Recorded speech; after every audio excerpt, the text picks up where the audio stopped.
El 4 de octubre de 1957, los soviéticos lanzaron el primer satélite artificial al espacio.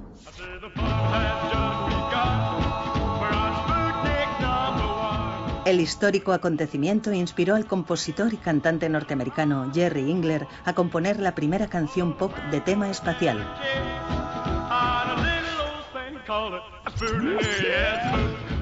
De nombre Sputnik, el satélite es aproximadamente del tamaño de una pelota de playa. Su lanzamiento y órbita alrededor de la Tierra es un éxito completo. Este día marca el comienzo de la era espacial.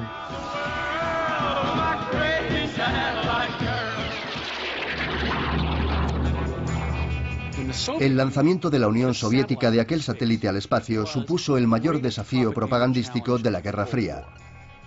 ¿Por qué? Porque era un país que apenas estaba industrializado 2 décadas antes y de repente supera a la primera potencia económica y tecnológica del mundo en esta hazaña de incalculable significado simbólico. Y esto también provocó un miedo enorme en Estados Unidos, porque reconocieron que las implicaciones de lo que estaba pasando en el espacio podrían también tener un profundo impacto en lo que estaba pasando en la carrera armamentística. El 6 de diciembre de 1957, Estados Unidos contraataca. Tienen tanta confianza al lanzar el primer satélite norteamericano que lo retransmiten en directo por televisión.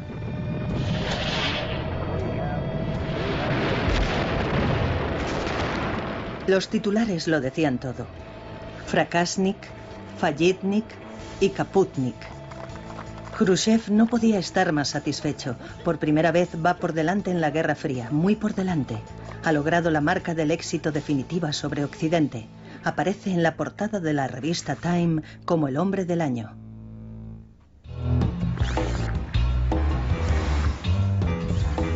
El norteamericano Bernard Bernays es un maestro de la manipulación. Fue el inventor de las relaciones públicas y escribió un libro sobre la propaganda. Bernays cree que la opinión pública puede ser formada y moldeada. La ingeniería del consentimiento es la esencia misma del proceso democrático, la libertad para persuadir y sugerir. Pensaba que la propaganda no era ni moral ni inmoral. Era solo una herramienta para influir en la opinión pública para lograr lo que quisieras lograr. Bernays creó atractivas campañas publicitarias para convencer al público norteamericano de que el bacon es bueno para desayunar y que fumar otorga poder a las mujeres. Ahora estaba a punto de vender la mayor mentira que había vendido nunca. Uno de los clientes de Bernays era la compañía United Fruit. La empresa norteamericana ganaba enormes cantidades de dinero con los plátanos. De hecho, controlaban el comercio del plátano en Latinoamérica. La compañía United Fruit prácticamente era dueña de toda Guatemala, y cuando no les gustó el hombre que había sido elegido presidente democráticamente, pidieron ayuda a Bernays. Ese nuevo presidente era Jacobo Arbenz. Era oficial del ejército y nacionalista. Y tenía grandes sueños para Guatemala. Nuestro gobierno elevará el nivel de vida de las grandes masas de nuestro pueblo a su nivel más alto. Arbenz quería devolver la tierra a los campesinos. Pero United Fruit no la entregaría sin pelear. Edward Bernays, el hombre que podía vender cualquier cosa, va a vender la mentira de que Arbenz es un peligroso comunista. Me impresionó la idea de que aunque estuviera asesorando a una empresa bananera, en realidad estaba luchando en la Guerra Fría. ¿Cómo pudo Bernays salir impune de esto? Sincronía, el momento era perfecto. No estaba operando en el vacío, estaba operando en el momento de mayor apogeo del miedo rojo de los 50, en pleno macartismo. Investigando una supuesta infiltración comunista. Los norteamericanos ya estaban predispuestos a ver comunistas debajo de cada cama. La cruzada por la libertad es la oportunidad para luchar contra el comunismo. Bernays se aprovecha de la paranoia al miedo rojo de la Guerra Fría en Estados Unidos. Hace uso de una organización fachada para bombardear a los medios con comunicados de prensa diciendo que la Unión Soviética va a hacer de Guatemala una cabeza de playa para atacar a los Estados Unidos. Invita a importantes periodistas a visitar el país y a quienes conocen. pues a políticos locales cuidadosamente seleccionados quienes, por supuesto, confirman sus peores sospechas. Rápidamente la prensa norteamericana da un giro y Guatemala acaba siendo mostrada en los medios norteamericanos como el siguiente paso de la amenaza roja. Bernays ha manipulado a los medios norteamericanos y al gobierno norteamericano para que crean su mentira, que Arbenz es un peligroso comunista. Ahora es el momento de que la Agencia Central de Inteligencia juegue sus cartas. Las tácticas de propaganda de la CIA eran tácticas de guerra sucia, tácticas de guerrilla. Tenían estrategias sobre el terreno. La CIA abre una emisora de radio rebelde y clandestina para difundir información falsa. Los agentes reclutan estudiantes para distribuir miles de carteles. También proporcionan armas y dinero a los campesinos para que representen el papel de ejército revolucionario. Acosan al ejército de Arbenz con panfletos amenazadores. Y para estar completamente seguros, esparcen rumores, intimidan y ofrecen sobornos a algunos de los oficiales. El principal propósito de la campaña de propaganda contra el régimen de Arbenz era crear un sentimiento de miedo y confusión entre la población general. En la comunidad, desestabilizar al gobierno y, en definitiva, forzar la dimisión de Arbenz. La campaña de propaganda de Edward Bernays contra Arbenz fue el primer paso. La campaña de propaganda de la CIA acabó el trabajo. Arbenz perdió el control de su imagen ante el mundo. No importaba si las historias eran ciertas o falsas, la imagen lo es todo. Para el presidente Arbenz, se acabó el juego. Un humillado Arbenz dimite. No son los revolucionarios armados quienes le han derrotado, ha sido la propaganda. Hay un joven médico llamado Ernesto Guevara, más tarde conocido como el Che, que observa todo lo que ocurre. El apoyo de la CIA al derrocamiento de Arbenz le radicaliza. El Che Guevara vio en persona el modo en que el régimen de Arbenz cayó bajo la presión de la propaganda. Guevara dedicó su vida a luchar contra el imperialismo y en la Guerra Fría lo personalizaban los Estados Unidos y sus compinches en Latinoamérica. En sus discursos revolucionarios, el Che tiene un mensaje para Estados Unidos. Cuba no será Guatemala. El Che lucha poniendo en práctica las lecciones de propaganda aprendidas en Guatemala. Controla siempre tu imagen y trabájate a la prensa.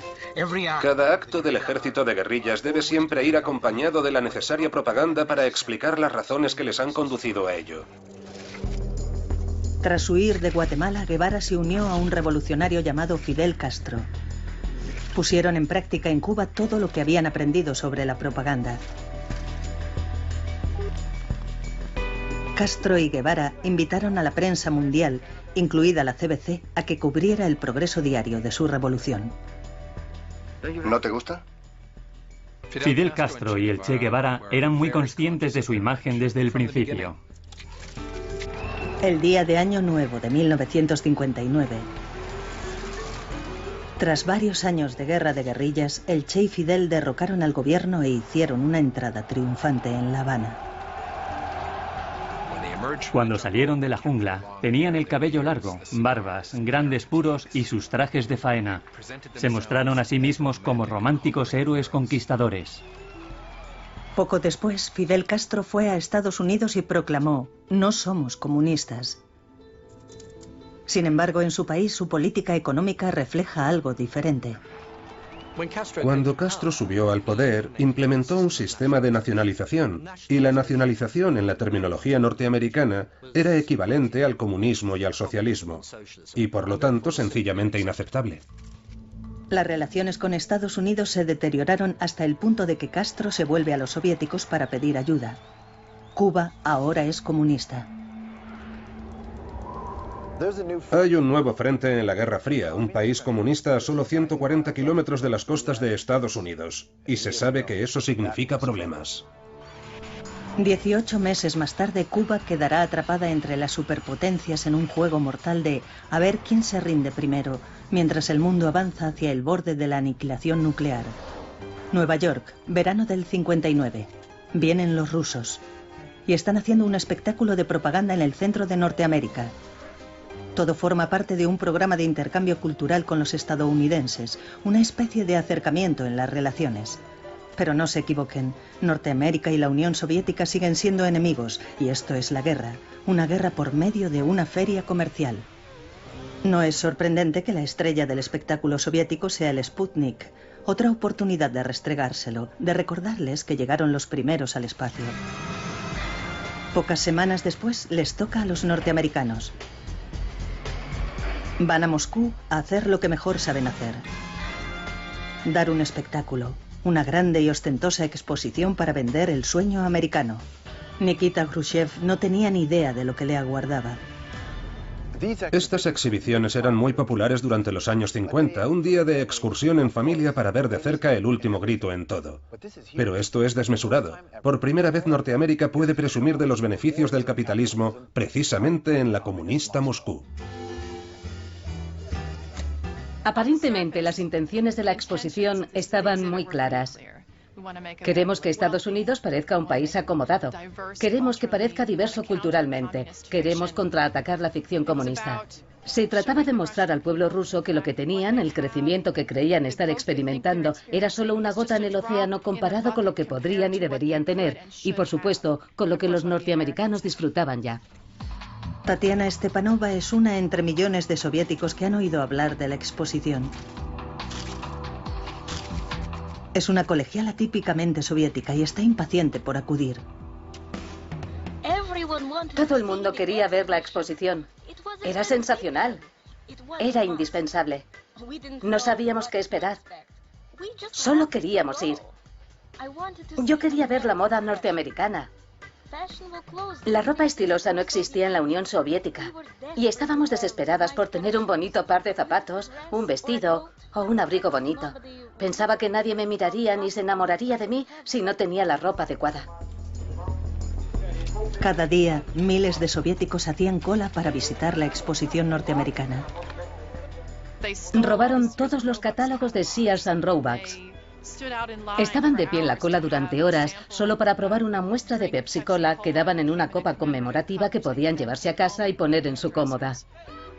Esta exposición abrió las puertas para la infiltración cultural estadounidense en la Unión Soviética de un modo como ningún otro programa había conseguido antes.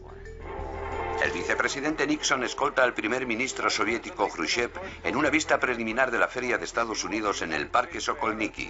El gran artículo de propaganda de la exposición son Khrushchev y Nixon. Una aglomeración masiva de los medios los seguía a todas partes. Cuando pasearon hasta una exposición de la RCA que mostraba lo último en tecnología televisiva, se enzarzaron en un espontáneo debate que tocaba todos los grandes temas de la Guerra Fría. Cada palabra improvisada fue captada por las cámaras de televisión. Dentro de otros 7 años estaremos al nivel de Norteamérica. Y en cuanto les hayamos sobrepasado, les diremos adiós. Este es un revés propagandístico para Nixon. Parece que Khrushchev está dirigiendo el espectáculo. Un joven publicista rápido de reflejos llamado William Safir salió al rescate. Guió a los dos líderes a la exposición de una cocina. Los medios les siguieron. La Guerra Fría queda reducida a una discusión sobre lavadoras. Por una parte está Nixon diciendo que todo el mundo en Estados Unidos puede permitírselas. Por otro lado, Khrushchev decía que lo mismo ocurría en la Unión Soviética. Esto evidentemente no era verdad. La gente podía adivinarlo. Era una gran mentira. Al día siguiente, estas fotos mostrando a Nixon dominando la situación fueron publicadas en todos los periódicos norteamericanos e internacionales. La victoria de la propaganda había sido para Nixon. La discusión espontánea entre los dos hombres se conoció con el nombre de El debate de la cocina y fue un momento determinante en la propaganda de la Guerra Fría. Creo que podría decirse que en potencia, la exposición en Moscú fue uno de los mayores éxitos de propaganda de toda la era de la Guerra Fría, si no de todo el siglo XX. En cuanto a la joven colegiala que pensaba que nadie se enamoraría de ella, bueno, Tatiana Stepanova se enamoró de un guía norteamericano. Se comprometió con él y espera mudarse a Estados Unidos. La historia de amor entre la Unión Soviética y Estados Unidos no salió tan bien. El breve experimento de intercambios culturales termina en mutuas sospechas y en un endurecimiento de la Guerra Fría. Los líderes soviéticos lamentan haberse arriesgado a abrir sus puertas al estilo de vida norteamericano. Es un paso en falso que volverá a perseguirles más tarde. Pero hay un lugar en el Imperio Comunista donde la competición por el estilo de vida no se limita a una exposición. Berlín.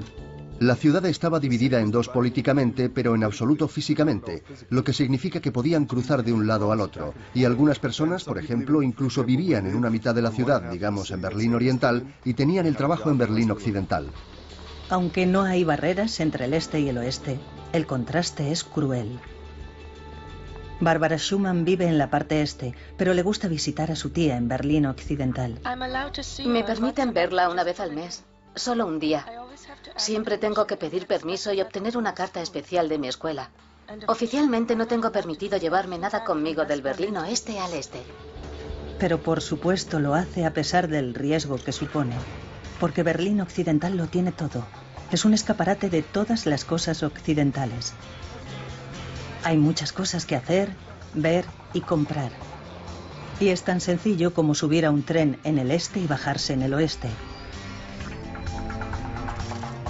El novio de Bárbara insiste en que huya con él al lado oeste. Ella duda, pero hay otros alemanes orientales que se están yendo a toda prisa, a un ritmo de 2000 al día. El éxodo es un doble golpe para el gobierno de Alemania Oriental. En primer lugar, drena la ya debilitada economía, y en segundo, queda muy mal, y eso es mala propaganda. La solución de Alemania Oriental es atrevida y escandalosa. Una enorme barrera impedirá que la gente se vaya. El 13 de agosto de 1961 se cierran las fronteras, se instalan alambres de espino y comienza la construcción del muro de Berlín. Cuando cerraron la frontera, estalló el caos. La gente no podía ir a trabajar al otro lado. Algunos que se habían quedado a pasar la noche no pudieron volver con sus familias en el este. Sentíamos ansiedad y pánico respecto a lo que nos esperaba. Para hacernos una idea del impacto de aquel día, hay que imaginarse una fila de casas donde la gente saltaba por la ventana desde el 5º piso. Saltaban del Berlín Oriental al Occidental. Los líderes de Alemania Oriental afirmaron que el muro era para que no entraran imperialistas, espías y fascistas. Barbara Schumann y su novio permanecieron en el lado oriental. El muro la escandalizó, pero ahora tenía que callarse y fingir que estaba de acuerdo.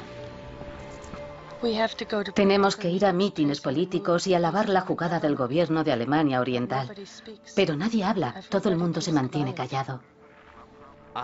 Creo que la construcción del muro de Berlín fue un punto de inflexión importante. En términos de propaganda, no fue solo algo horrendo. También dejaba claro que las autoridades soviéticas tomarían cualquier medida para conservar su propio imperio. 1957. Ghana está de celebración. Es la primera colonia del África subsahariana que consigue la independencia. A finales de los años 60, 33 países más se unirán a Ghana. África se ha convertido en el nuevo campo de batalla de la Guerra Fría. Ambos, soviéticos y norteamericanos, quieren a las naciones recientemente independizadas de su lado. Las apuestas son altas. África es rica en minerales y recursos naturales. África en realidad está abierta al expolio. Los pueblos africanos quieren ser libres, no están comprometidos con el comunismo y tampoco están enamorados del capitalismo. Por eso hay una sensación de que quien entre y tome el control podrá tener acceso a esos recursos. Tanto los soviéticos como los norteamericanos persiguen el mismo objetivo: la gente joven, sobre todo la élite educada de África, que serán quienes tomen las decisiones en el futuro. Personas como el estudiante nigeriano Theophilus Okonkwo. Pertenece a la minúscula clase media de África y quiere hacer una contribución al futuro de su país. Soy joven, impaciente y estoy amargado. Como muchos otros millones de personas, presencié las injusticias del colonialismo. Busco formas y medios para acabar con el reinado del imperialismo.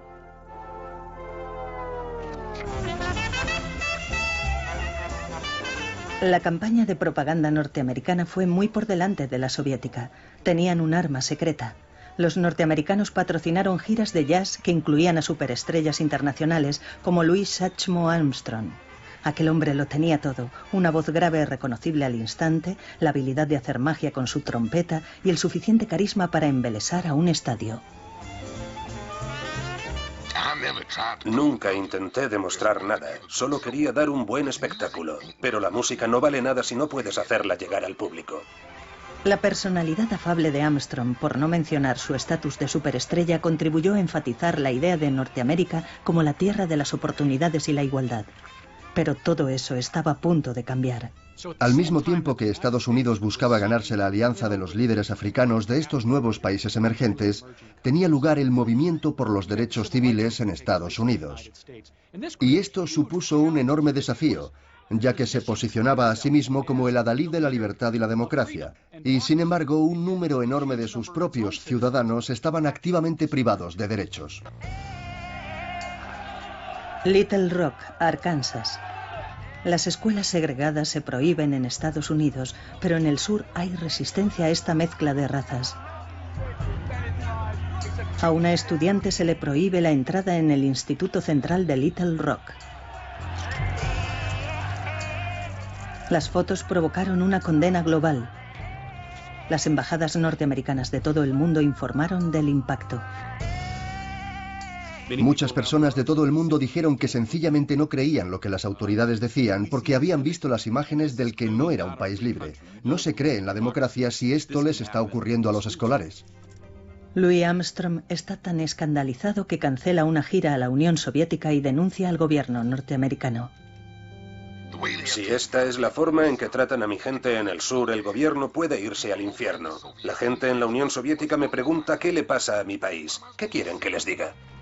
El presidente de Estados Unidos, Dwight Eisenhower, se siente urgido a tomar medidas. En un momento en el que nos enfrentamos a graves situaciones en el extranjero, los estudiantes son escoltados hasta el instituto. Louis Armstrong accede a continuar con la gira de jazz. La crisis en Little Rock se resuelve, pero el daño ya está hecho. Los soviéticos aprovechan al máximo el escándalo de la injusticia racial en Estados Unidos. Vamos a liberarnos de nuestro pasado colonial. La campaña de propaganda soviética es ahora mucho más atractiva para los jóvenes estudiantes africanos. El colonialismo será destruido. El mensaje de la propaganda soviética a los estudiantes de las naciones emergentes era muy sencillo. El comunismo es una sociedad sin clases donde el racismo no existe. Theophilus Okonkwo absorbe el bombardeo de propaganda surgido a su alrededor. Está convencido de que la salvación de África radica en una estrecha asociación con los rusos. Acepta una beca para estudiar medicina en Moscú. Forma parte del primer gran grupo de estudiantes africanos que llegaron a Rusia. Pronto descubre que las autoridades soviéticas tienen una agenda oculta. A los estudiantes se les insta a hacer declaraciones públicas que favorezcan a Rusia y denuncien a Occidente. A Okonkwo además le ofrecen un trabajo haciendo retransmisiones por radio para Nigeria. Lo único que querían que hiciera era ensalzar a Rusia y llamar a mis hermanos nigerianos a reconocer, tras obtener la independencia, quiénes eran sus verdaderos amigos. Como todos los jóvenes, los estudiantes africanos que vinieron a la Unión Soviética esperaban vivir una aventura. Sin embargo, encontraron sus movimientos restringidos, no podían organizar fiestas del modo que querían, no podían poner discos de jazz y había restricciones para salir con chicas. La visión utópica de Okonkwo de la Unión Soviética está desapareciendo rápidamente. Lo que ocurrió a continuación fue la gota que colmó el vaso. Todo empezó cuando alguien sacó una foto de Okonkwo y la utilizó como una pieza de propaganda verdaderamente estrafalaria. Recuerden que esto era mucho antes del Photoshop, pero los soviéticos hicieron un cortar y pegar. Convirtieron a Okonkwo en su chico de portada, literalmente.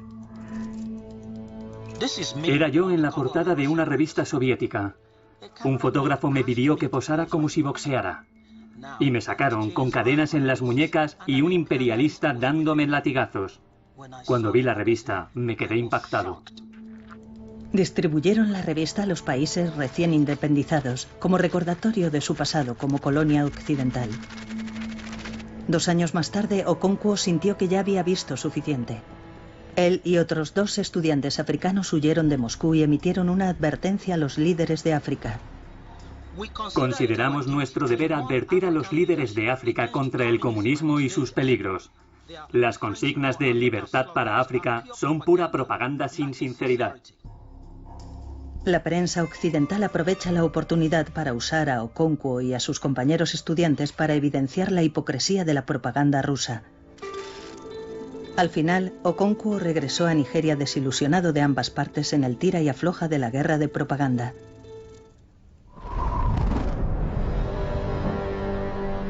Ambos lados, en la Guerra Fría, están armados hasta los dientes con bombas nucleares.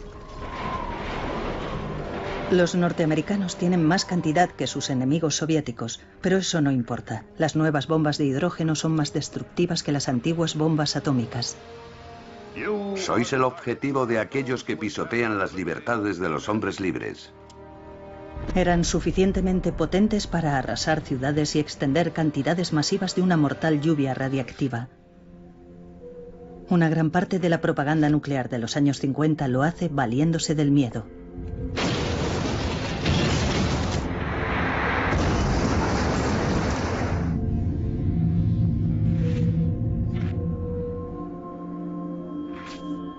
Pero ese no es el mensaje que una empresa llamada Bomb Shelters Inc. está difundiendo por Norteamérica. De hecho, dice que puedes estar cómodo y seguro en tu propio refugio nuclear. María y Melvin Minison son fanáticos creyentes. Una década de propaganda sobre la guerra nuclear ha afectado a la pareja. Y en esos aterradores tiempos de la Guerra Fría, los Minison están encantados con la oportunidad de pasar su luna de miel en el refugio último modelo de la Bomb Shelters Inc. No está mal, hace un poco de calor, pero la compañía es maravillosa. Mi mujer es un buen soldado. Los Minison están siendo utilizados para vender refugios nucleares y para vender la idea de que los norteamericanos pueden sobrevivir a una guerra nuclear. Los Minison eran una familia nuclear para una era nuclear. Eran todo lo que los estadounidenses, la familia norteamericana, necesitaban llegar a ser para luchar en esta guerra.